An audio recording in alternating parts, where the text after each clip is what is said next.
क्या कभी सोचा है कि जब हम किराने का सामान या कोई नया फोन खरीदते हैं तो कौन सा कानून हमारी रक्षा करता है?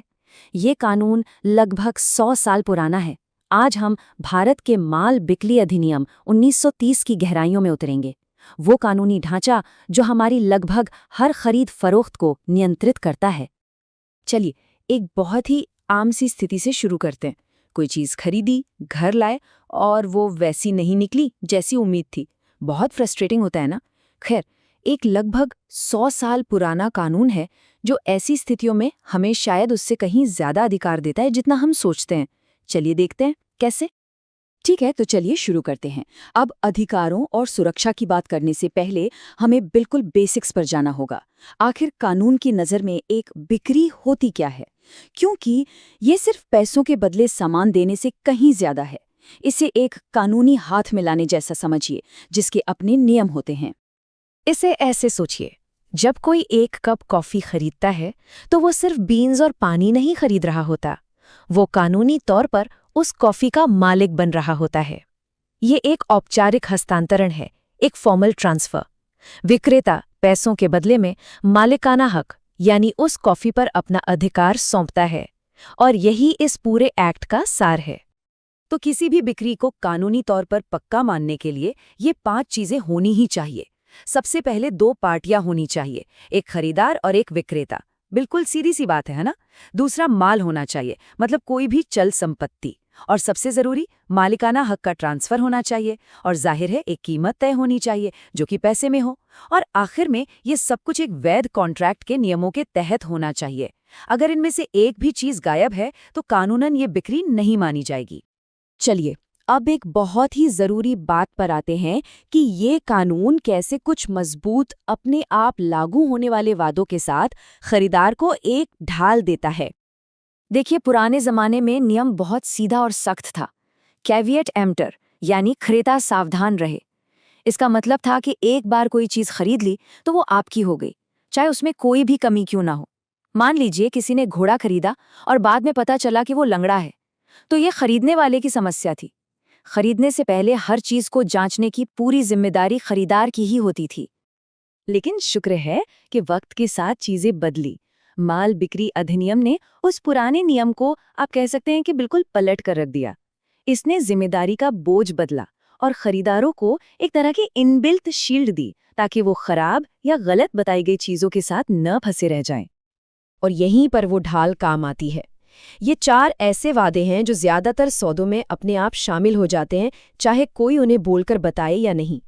कानून ये मानकर चलता है, पहला, कि विक्रेता को उसे बेचने का हक है। दूसरा, कि चीज उसके विवरण से मेल खाएगी। तीसरा, कि अगर किसी ने बताया है कि उसे सामान किस काम के लिए चाहिए तो वो उस मकसद के लिए फिट होगा। और वो आखिरी वाला, व्यापारिक गुणवत्ता।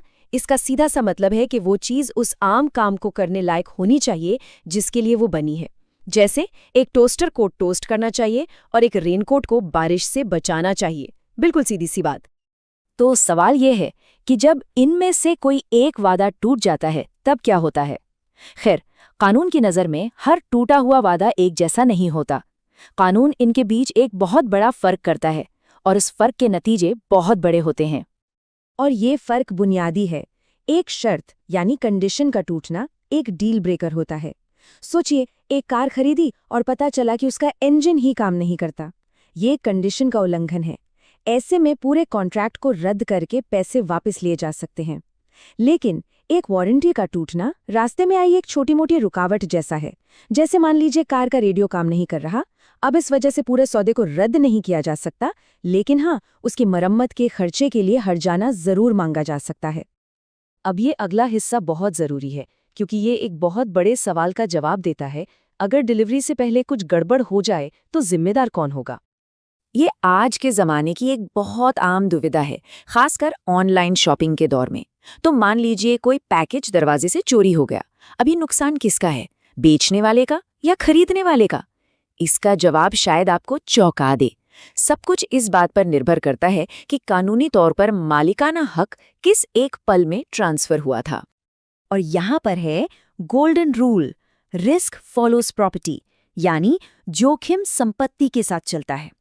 इसे एक अदृश्य जिम्मेदारी की तरह समझिए जो मालिकाना हक से बंधी हुई है। जिस पल कोई कानूनी तौर पर किसी चीज का मालिक बनता है, उसी पल उस चीज के साथ कुछ भी बुरा होने का जोखिम भी उसका हो जाता है, भले ही वो चीज अभी तक उसके हाथों में ना आई हो। अब यहाँ बात और भी दिलचस्प हो जाती है। मान लीजिए किसी ने दुकान से एक खास सोफा खरीदा, वो वहीं डिस्प्ले में रखा है, बिल्कुल तैयार है। जिस पल उस सोफे को खरीदने का कॉन्ट्रैक्ट बनता है, कानून कहता है कि खरीदार उसका मालिक बन गया, भले ही अभी तक एक भी रुपया न चुकाया गया हो या उसकी डिलीवरी न हुई हो। जोखिम अब खरीदार का है। लेकिन चलिए इस सिचुएशन को थोड़ा बदलते हैं। क्या हो अगर वही सोफा ऑर्डर किया गया हो, लेकिन उसे एक अलग कपड़े में बनवाने की जरूरत हो?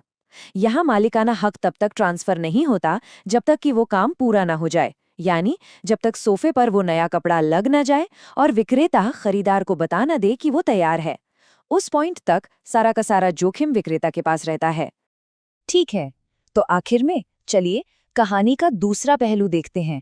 उन अधिकारों पर नजर डालते हैं जो एक विक्रेता के पास होते हैं जब खरीदार पेमेंट करने से चूक जाता है।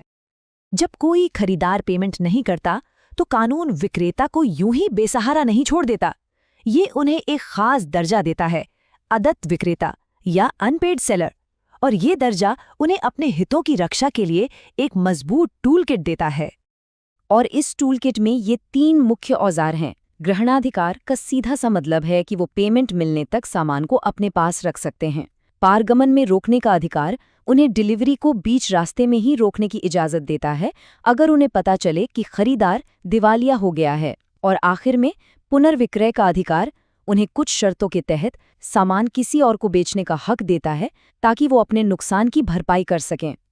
तो देखिए, माल बिक्री अधिनियम लगभग 1 सदी से व्यापार का एक मजबूत आधार रहा है, जो भौतिक यानी फिजिकल चीजों के लिए नियम तय करता है। लेकिन आज हम एक बिल्कुल अलग दुनिया में जी रहे हैं, और ये हमें एक बड़े खुले सवाल के साथ छोड़ जाता है। 1930 के ये नियम उस दुनिया में कैसे लागू होते हैं जहां हम डिजिटल डाउनलोड्स, NFTs और ड्रॉप शिपिंग जैसी चीजों का व्यापार करते हैं।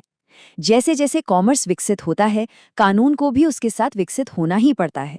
और ये देखना वाकई में बहुत दिलचस्प होगा कि ये पुराने और परखे हुए सिद्धांत इस डिजिटल युग में खुद को कैसे ढालते हैं।